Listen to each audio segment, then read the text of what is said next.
ওগো নবীর সাহাবী,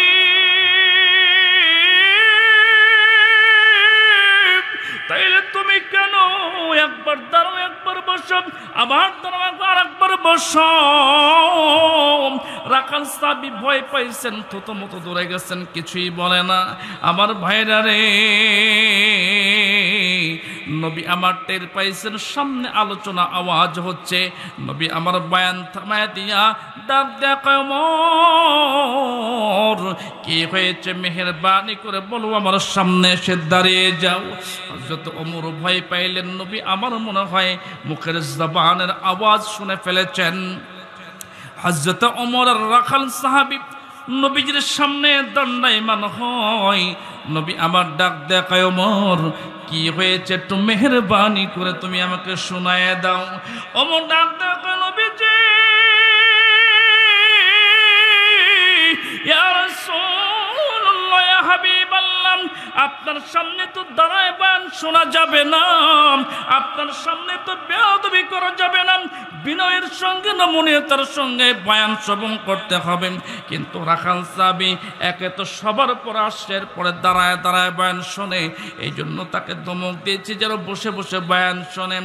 নবী আমার ডাক দেখায়, রাখাল সাহাবী, এ বাবা তুমি কি জানো না নবীর সামনে দাঁড়ায়া দাঁড়ায়া বয়ান শোনা যায় না, বসে বসে বিনয়ের সঙ্গে বয়ান শুনতে হয়। রাখাল সাহাবী কান্দা ডাক দেখো, নবীজি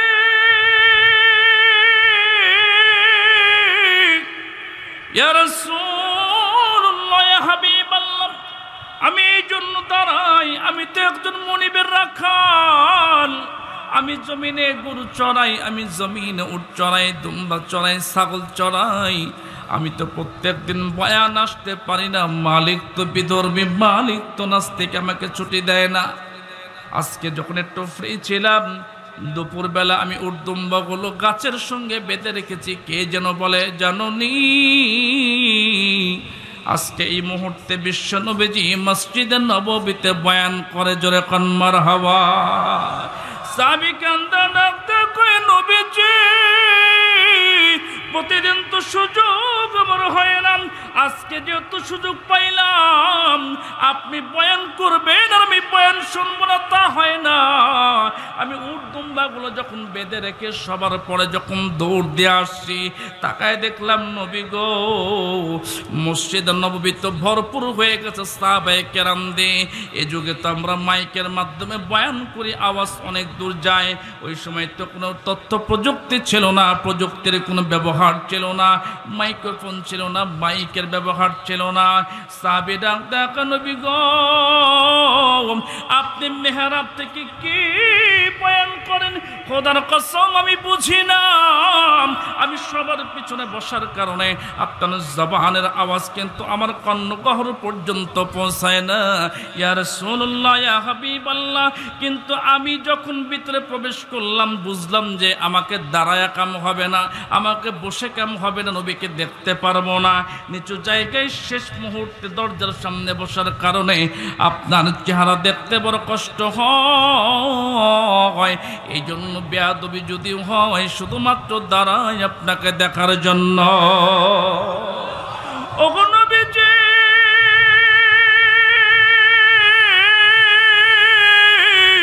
ইয়া রাসূলুল্লাহ, ইয়া হাবিবাল্লাহ, আপনার চেহারার কি নূর আর বরকত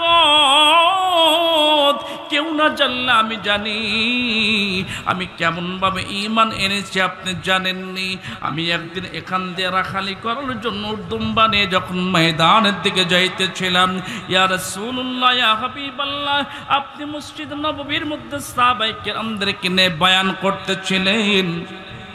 তাকায় যখন আমি জানালার মধ্যে দিয়ে একটু ওই ফুটা দিয়ে ওই কোঠর দিয়ে আপনার চেহারার দিকে যখন তাকাইলাম, ইয়া রাসূলুল্লাহ, ইয়া হাবিবাল্লাহ, যেই দিন আমি ঈমান আনি খোদার কসম ওই দিন আমি 3 দিন পর্যন্ত অনাহারী ছিলাম। কিন্তু নবীজি জানালার ভিতর দিয়া আপনার দিকে যখন তাকাইলাম, আপনার দিকে তাকানোর সঙ্গে সঙ্গে খোদার কসম 3 দিনের অনাহারি ক্ষুধার্ত শরীর আল্লাহ ক্ষুধা নিবারণ করে দেয়। আল কোরআনের সৈনিক আমি, নেই তো পরাজয়, এক আল্লাহর গোলাম আমি, এই তো পরিচয় আমার, এই তো পরিচয়। এই পৃথিবীর সবই নকল, ঠিক না ঠিক বলেন? এই পৃথিবীর সবই নকল, এই পৃথিবীর সবই নকল, আসল কিছু নয়, এক আল্লাহর গোলাম আমি, এই তো পরিচয় আমার, এই তো পরিচয়। জোরে করেন সুবহানাল্লাহ। আমার ভাইয়ের, আমার বন্ধুগণ, কষ্ট হচ্ছে আপনাদের, বলবো কয়েক মিনিট। আমার ভাইয়ের, আমার বন্ধুগণ, নবী আমার ডাক ডাকে সাহাবী, এরপরেও তো দাঁড়ানো যাবে না, বসে বসে বয়ান শুনতে হবে। এমন একজন সাহাবী তখন দাঁড়াইছে যার দিলের মধ্যে সামান্যতম রাগ নাই। তিনি কে? আরহামু উম্মতি বি উম্মতি আবু বকর। কি নাম? হযরত আবু বকর ডাক দিয়ে কয়, ইয়া রাসূলুল্লাহ, ইয়া হাবিবাল্লাহ, হযরত ওমরের বিরুদ্ধে আমার একটা কথা আছে। নবী আমার ডাক দিয়ে কয়, বকর, তুমি তোমার দিনী ভাই আবু বকর, আর তুমি আবু বকর হয়ে উমরের বিরুদ্ধে কি বলবা, মেহেরবানি করে বলো। আবু বকর ডাক দিয়ে কয়, ও ইয়া রাসূলুল্লাহ, ইয়া হাবিবাল্লাহ, রাখাল সাহাবীর কিন্তু অবস্থানটা এমন, আমরা ইচ্ছা করলে বাড়ির থেকে বয়ান শোনার জন্য এখানে উপস্থিত হতে পারি, কিন্তু সে তো রাখালি করে। যেই মুনিবের গোলাম, মুনিব তাকে সুযোগ না দেওয়ার কারণে ঠিকমতো বয়ান আসতে পারে না, আপনার চাঁদমাকা চেহারা পর্যন্ত দেখতে পায় না। ওগো নবীজি, অবস্থান না বুঝে কেন হযরত ওমর রাদিয়াল্লাহু তাআলা আনহু, আমার ভাই আমিরুল মুমিনিন খলিফাতুল মুসলিমিন কেন ধমক দিল? হযরত ওমর ডাক দেখায়, ওগো আবু বকর ভাই, আপনি কি ভুলে গেছেন? লাকাদ সামিআল্লাহু কাওলাল্লাযীনা ক্বালু ইন্নাল্লাহা ফাকীরু ওয়া নাহনু আগনিয়া। জোরে কদ মারহাবা। হযরত ওমর ডাক দেখা, আবু বকর ভাই,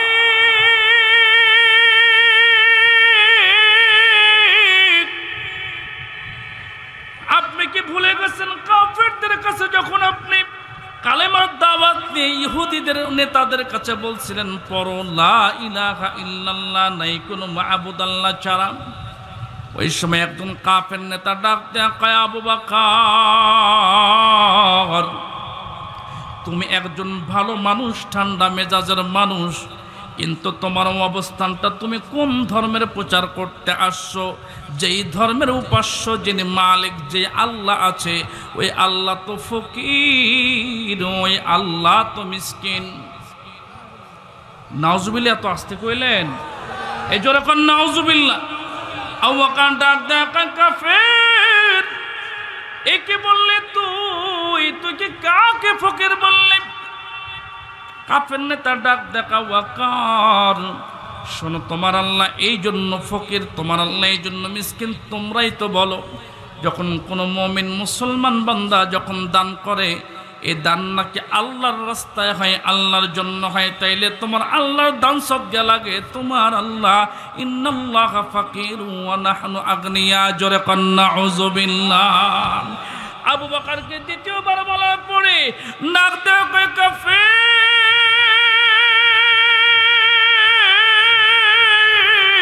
খবরদার, আরেকবার যদি আমার আল্লাহকে গালি দেস, তাইলে কিন্তু তোর খবর আছে, তোর খবর কিন্তু 12টা বাজায় দিম। কাফের নেতার যেন আগ্রহ আরো বেড়ে গেছে, বেঈমানি করার জন্য আগ্রহ আরো বেড়ে গেছে। ডাক দেখা, ওয়াকার, তুমি একজন বিনয়ী মানুষ, তুমি একজন নরম মানের মানুষ, তুমি আর কি করতে পারবা আমার জানা আছে। ওয়াকার, আমি আবারও বললাম, তোমার আল্লাহ ফকির, তোমার আল্লাহ মিসকিন বলতে দেরি রে আবু বকর 5টা আঙ্গুলে শক্তি আনিয়া কাফেরকে থাপ্পড় মারতে দেরি করে নাই। নারে তাকবীর। আমার ভাইয়েরা, আমার বন্ধুগণ, এই জন্যই তো দেখেন আমাদের মধ্যে অনেকে ঠিকমতো নামাজ পড়ে না, ঠিকমতো রোজাও রাখে না, ঠিকমতো রমজান মাসে দান সাদকা পর্যন্ত করে না, লেবাসে মুসলমান বোঝা যায় না। কিন্তু চাষটলের ভিতরে কোনো মিছিল মিটিংয়ের মধ্যে যদি নবী বিদ্বেষী একজন একটা কথা বলে দেখবেন, ও কিন্তু এইভাবে বলবে, খবরদার, আমি নামাজ পড়ি না ঠিক আছে, রোজা রাখি না ঠিক আছে, দিন ধর্ম মানি না, সবশেষে আমার পরিচয় একজন মুসলমান আমি। খবরদার, আমার সামনে যদি নবী বিদ্বেষী কথা বলা হয় আমি কিন্তু বরদাস্ত করব না, চাপার দাঁত খুলে ফেলবো। এটাই কিন্তু দুনিয়ার বাস্তবিকতা। আপনি দেখেছেন তো, যতবার পর্যন্ত এই দেশের ভিতরে নবীকে কটাক্ষ করা হয়েছে, মুসলমানরা রক্ত দিয়েছে, কিন্তু ওই নাস্তিককে জেলে পাঠাইতে খতম করতে তারা যথেষ্ট ছিল। কথাক্ষণ ঠিক নেবে ঠিক। আমি আবারও বলতে চাই, বলুন তো, নবীর পরে নবী নাই, এটা বিশ্বাস করেন তো আপনারা? নবীজি খাতামুন নবিয়্যিন, এটা আপনাদের ঈমান কিনা? যদি এর মধ্যে একটু ঘাটতি থাকে, খোদার কসম আপনি মুসলমান হতে পারবেন না। নবীজি খাতমে নবুয়তকে যারা অস্বীকার করে, বাংলাদেশের ভিতরে একটা সম্প্রদায় আছে, কাদিয়ানী সম্প্রদায়, পঞ্চগড়ের ভিতরে অমুসলিম হিসেবে ঘোষণা করার জন্য সময়ে সময়ে বাংলাদেশ হেফাজতে ইসলাম সহ, এখন বাংলাদেশ জামায়াতে ইসলামী সহ সকল, আওয়ামী লীগ বলেন, বিএনপি বলেন, জামাত বলেন, সব শেষে সবাই তো মুসলমান। কথাক্ষণ ঠিক নেবে ঠিক। বিএনপিরা মুসলমান না, জামাতরা মুসলমান না, হেফাজতরা মুসলমান না, ইসলামী আন্দোলন খেলাফতরা মুসলমান না, যার যা পরিচয় থাকুক সবচেয়ে মুসলমান। তো বাংলাদেশের ভিতরে তন্ত্রমন্ত্র দিয়ে আর দেশ চালানো আর হবে না ইনশাআল্লাহ। তন্ত্রমন্ত্রের দিন শেষ, আগামীতে হবে ইসলামী খেলাফতের বাংলাদেশ। রাজি আছেন আপনারা? রাজি আছেন? এদেশে ইসলাম দিয়ে দেশ চলো, কোরআন পার্লামেন্টে যাক। কারা কারা রাজি আছেন? তুলে আল্লাহকে দেখান। আরে ঘুমায় গেছেন, তাকবীর দেওয়ার কেউ নেই। নারায়ে তাকবীর, লিল্লাহে তাকবীর। আল কোরআনের আলম, সংসদে জালম, নারায়ে তাকবীর। ঘুমাইছেন আপনারা? ঘুম থেকে জাগ্রত করবেন। আমার পরে আছে জিহাদি, এর পরে মাদানি। আপনারা কষ্ট পাচ্ছেন মনে হয় না? আমার হাতে গোনা কয়েক মিনিট, এরপরেই আমি উঠে যাবো ইনশাআল্লাহ। আমার ভাইয়েরা, আমার বন্ধুগণ, গভীর মনোযোগ দিয়ে শুনবেন। আবু বকর থাপ্পড় মারার পরে কাফের ডাক দেয়, আবু বকর, তোমার মতো এত ঠান্ডা মেজাজের মানুষ আমাকে থাপ্পড় মারল, আমি নবীর কাছে বিচার দেব। নবীর কাছে বিচার দেওয়ার জন্য কাফের নেতারা চলে গেছেন। ওই ঘটনা লম্বা আমি বলবো না। হযরত আবু বকরের ব্যাপারে হযরত ওমর ডাক দেয়া কয়, ভাই, আমি ওইখান থেকে এটাই বলতেছি যে নবী বিদ্বেষে কোনো কথা হলে, নবী কষ্ট পায় এমন কার্যকলাপ হলে ইমানদার কখনো বসে থাকতে পারে না। নবী আমার ডাক দেখ রাখাল সাহাবী,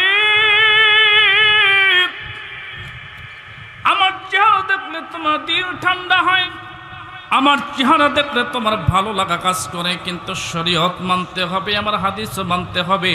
আমার সামনে দাঁড়ায় দাঁড়ায় বয়ান শোনা যাবে না, বিনয়ের সঙ্গে নত জানু হয়ে বয়ান শুনতে হবে। আমার ভাইরা, যেই কথা বলতে বলতে এই দিকে আসছিলাম, 1 নম্বর প্রশ্নের জবাব নবী আমার দিচ্ছেন। বলুন তো, চাঁদের সৌন্দর্য বেশি নাকি নবী সুন্দর বেশি? কে সুন্দর বেশি? আমার ভাইয়ার, আমার বন্ধুগণ, নবী এত সুন্দর।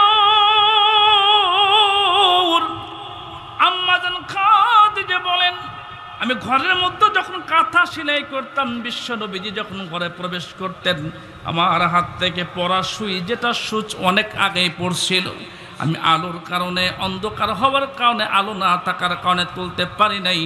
নবী ঘরে ঢুকেছেন তো ঘরটা আলোকিত আল্লাহ করে দিয়েছেন। আকাশের তারাগুলি ঝিলিমিলি ঝিলিমিলি জ্বলছে, দলে দলে ফুলগুলি সৌরভে দোলছে রাসূল এসেছে হাবিব এসেছে বলেন না একটু রাসূল এসেছে এটা ঈমান বাড়ে বাবা মুসলমানদের জন্য নবী মুহাব্বতের জিনিস বলেন রাসূল এসেছে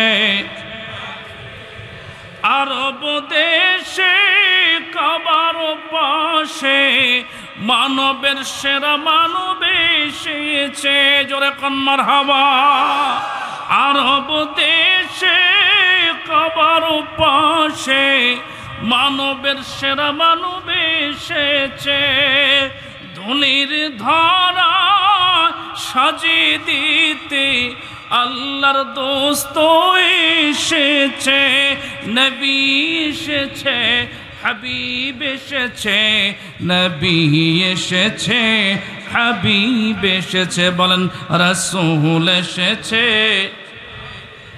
আর একটু জোরে কোন রাসূল এসেছে আমার ভাইয়ের আমার বন্ধুগণ নবী আমার ডাক দেখ হাবিব বিন মালিক 2 নম্বর প্রশ্ন বলো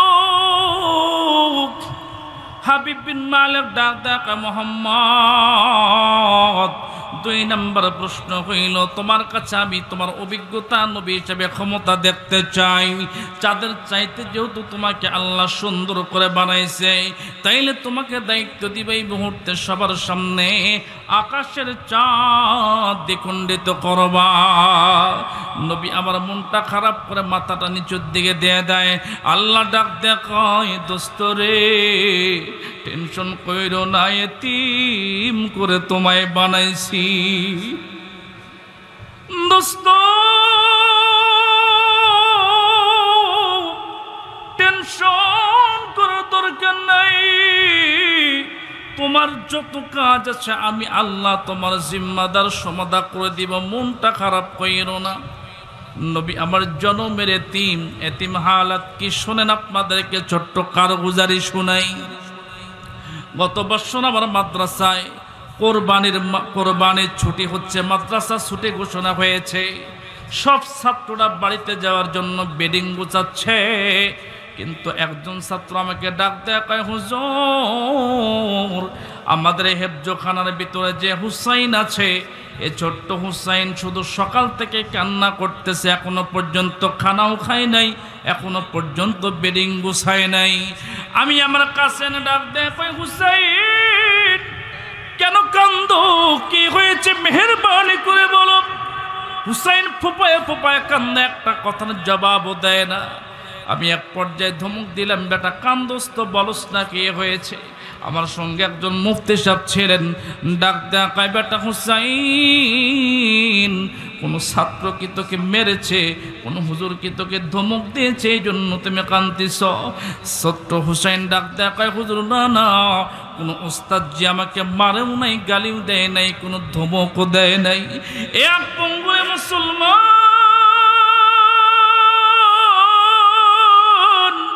মা যে কি জিনিস বাপ যে কি জিনিস আমি হাতে গোনা কয়েক মিনিটের মধ্যে আলোচনা শেষ করব বাবা দেখেন ছোট্ট হুসাইনের কান্না শুনে আমরা যখন তাকে প্রশ্ন করে ও ডাক দেয় কয় হুজুর গো কোন উস্তাদ যে আমাকে কিছুই বলে নাই মারেও নাই ধরেও নাই কাটেও নাই আমাকে কেউ কিচ্ছু বলে নাই তাইলে তুমি কেন কান্না করো হুসাইন ডাক দেয় কয় হুজুর গো আজকে মাদ্রাসা ছুটি হবে দেখেন কত বাবা তার সন্তানকে নেওয়ার জন্য মাদ্রাসায় আসছে কত ভাই তার ছোট ভাইকে নেওয়ার জন্য মাদ্রাসায় আসছে অনেকের মা আসছে সন্তানকে নিয়ে যাওয়ার জন্য হুজুর তাকায় দেখেন আমি হুসাইনকে নেওয়ার জন্য একটা মানুষও কিন্তু মাদ্রাসায় আসে নাই আমি ডাকতে বললাম হুসাইন হয়তোবা তোর আব্বা আম্মা কোনো কাজের সাংসারিক কাজের মধ্যে লিপ্ত আছে ব্যস্ততার কারণে তোর কাছে আসতেও পারে নাই তোকে নিতেও আসতে পারে নাই তোমার এলাকার যারা বড় ছাত্র আছে তার সঙ্গে আমি বাড়িতে পাঠিয়ে দিব হুসাইন তখন কান্দা ডাকতে কয় হুজুর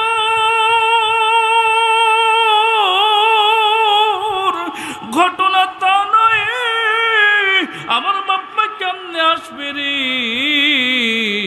আমার বাপু নাই আমার মাও নাই। মাত্র 7 থেকে 8 বছর বয়স, এত ছোট্ট বয়সে তোমার বাপ্পা নাই, কি হয়েছে বেটা? হুজুর গো আমার বাপ্পা দুইজনের রোড অ্যাক্সিডেন্টে মারা গেছেন। কেমনে মরলো? ডাক দেখায়, হুজুর গো আমি যখন ছোট্ট ছিলাম, মাত্র 3 মাস বয়স, আমার নিউমোনিয়া হয়েছিল। হুজুর নিউমোনিয়া অবস্থায় আমার বাপমা সিরাজগঞ্জের শিশু হাসপাতাল আবিসিনার মধ্যে ভর্তি করে ওখানে প্রায় 3 দিন 4 দিন পর্যন্ত নানি দাদির কাছ থেকে শুনছিলাম।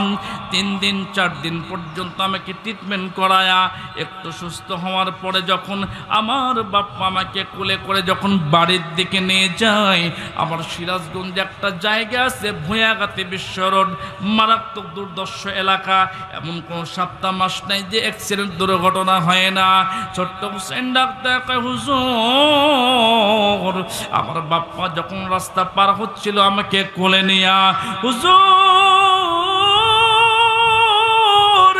বগুড়ার থেকে আশা করি বড় একটা কোচ ঢাকার দিকে যখন রওনা হয়েছিল, হঠাৎ করে আমার বাপমা দেখে নাই, জোরে মারাত্মক হারে একটা ধাক্কা দেয়। ধাক্কা লাগার সঙ্গে সঙ্গে আল্লাহ আমাকে কুদরতি ভাবে হেফাজত করে। আমার মার মনে হয় কতটুকু জ্ঞান ছিল জানি না, হুজুর শুনছে নানি দাদির কাছ থেকে আমাকে নাকি চাঙ্গা দিয়ে ফিকে ফেলে আমাকে সাইডে বালুর মধ্যে ফালাইছে। আল্লাহু আকবার বলেন। হুজুর বালুর ভিতর থেকে আমাকে নাকি রিক্সাওয়ালারা কোলে তুলেছিল, কিন্তু আমার বাপমা মুহূর্তে চাকার পৃষ্ঠে পড়ে গাড়ির নিচে পড়ে দুইজনে মারা গেছেন। হুজুর গো আমার বাপও নাই, আমার মাও নাই। আমি ডাকতে কইলাম, হুসাইন এই দুনিয়া তো থাকার জায়গা না, এই দুনিয়ার থেকে সবার যাইতে হবে, পরপরে জমাইতে হবে, কবরে মেহমান হতে হবে। এই কথা বলার সঙ্গে সঙ্গে হুসেন ডাক দেখায়, হুজুর আমি মাদ্রাসা পড়ি, আমি জানি যে এই দুনিয়া থাকার জায়গা না। কথা কোন ঠিক নেবে ঠিক? কষ্ট হচ্ছে আপনাদের? হুসেন ডাক দেখায়, হুজুর আমার বাপ মা যে মারা গেছে এই জন্য কান্দি না, আমি এই জন্য কান্দি হুজুর গো, এই যে আজকে ছুটি হবে হুজুর গো, আমি বাড়িতে যাওয়ার সঙ্গে সঙ্গে আমার আপন চাচি আম্মার, আমার চাচাতো ভাইদেরকে, চাচাতো বোনদেরকে, হুজুর আমার চাচাতো ভাই চাচাতো বোনদেরকে, আমার চাচি আম্মারা যখন আমার চোখের সামনে শীতের দিনে গরমের দিনে আমার চোখের সামনে যখন আমার চাচি আম্মারা কোলের মধ্যে আমার চাচাতো ভাইদেরকে কোলে বসায় খাবার খাওয়াইয়া দেয়, এমতো হালাতে এমতো মুহূর্তে আমার কলিজা কেঁপে ওঠে। কেন না আমার তো মা নাই, আমার তো আব্বা নাই। হুজুর আমার মা নাই, আমার আব্বা নাই, এই শূন্যতা আমাকে বড় কাঁদায়। হুজুর গো সারা দুনিয়া খুঁজেছি, মা ডাকলে আব্বা ডাকলে যে কলিজা ঠান্ডা হয়, আমি হুসাইন এখন ওই স্বাদ পাই নাই। এক পঙ্গলের মুসলমান, এই ফরিদপুরের মুসলমান, ওই দরদের মাকে যারা নিজ হাতে কবর দিয়েছ, নিজের বাপকে নিজের হাতে 3 মুষ্টি মাটি দিয়ে যারা কবর দিয়েছ, তাদের হাতে ধরে পায়ে ধরে বলতেছি, বাপ্পা কবরে গেছে কিন্তু তোমার জন্য দরজা খুলে রেখেছে। মাইয়েরটা নিজের জন্য চাইলে কিছুই পায় না, কিছুই দেয় না আল্লাহ, কিন্তু অন্যের জন্য রুহানিয়াতে দোয়া করতে পারে।